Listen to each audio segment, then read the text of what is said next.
1979లో ఒకసారి గోగర్భం డ్యామ్ లో నీళ్లు ఖాళీ అవ్వడంతో తిరుమల తిరుపతిలో చాలా నీటి కరువు వచ్చింది. ఎంత కరువు అంటే తిరుమల కొండపై కొన్ని రోజులు మాత్రమే సరిపోయే నీరు ఉన్నాయి. ఒకవేళ నీళ్లు రాకపోతే భక్తులను కొండపైకి రాకుండా ఆపేసే సిచ్యువేషన్ కూడా వచ్చింది. అదే సమయంలో తిరుమలలో చీఫ్ ఎగ్జిక్యూటివ్ ఆఫీసర్ గా పనిచేస్తున్న పివిఆర్కే ప్రసాద్ గారికి ఈ సిచ్యువేషన్ ఎలా హ్యాండిల్ చేయాలో అర్థం కాలేదు. అప్పుడు ఈ నీటి కరువుకి శాస్త్రాల్లో ఏదైనా ఉపాయం ఉంటుందేమో అని ఆలోచించి అప్పుడు తిరుమలలో ఉన్న పెద్ద వేద పండితులైన ఉప్పలూరి గణపతి శాస్త్రి గారిని కలిసి ఆయనకు తిరుమలలో ఉన్న నీటి కరువు గురించి ఎక్స్ప్లెయిన్ చేశారు. అప్పుడు గణపతి శాస్త్రి గారు ఒక యాగం గురించి చెప్పారు. అదే వరుణ జపం. ఈ జపాన్ని ఇప్పుడే కాదు గత శతాబ్దాల్లో కూడా ఇలా నీటి కరువు వచ్చినప్పుడు ఈ వరుణ జపాన్ని చేశారు. అయితే అప్పటికి ఏం చేయాలో అర్థం కాని పివిఆర్కే ప్రసాద్ గారు ఈ వరుణ జపాన్ని చేయడానికి అన్ని సిద్ధం చేశారు. అయితే ఆ జపం జరగాల్సిన రోజు కొన్ని ప్రాబ్లమ్స్ వచ్చి ఆ జపం ఆగిపోయింది. అయితే మళ్ళీ ఆ జపానికి అన్ని సిద్ధం చేశారు. మళ్ళీ రెండోసారి కూడా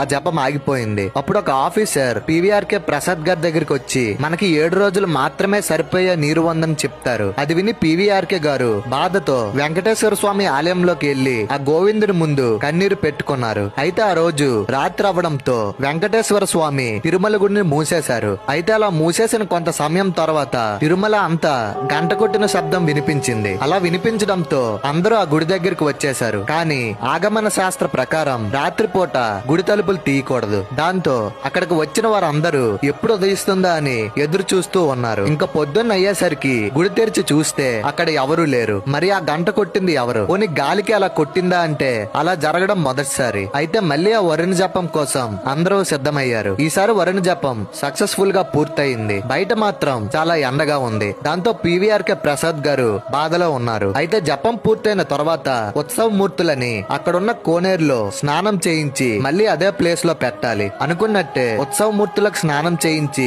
మళ్ళీ ఆ ప్లేస్ కి తీసుకెళ్తున్నప్పుడు తిరుమల అంతా నల్లని మబ్బులు కమ్ముకున్నాయి. ఇంకా ఆ రోజంతా భారీగా వర్షం పడింది. మరుసటి రోజు మధ్యాహ్నం వరకు ఆ వర్షం ఆగలేదు. దాంతో గోగర్భం డ్యాం నిండిపోయి తిరుమలకి నీటి కరువు పోయింది. జై వెంకటేశ్వర.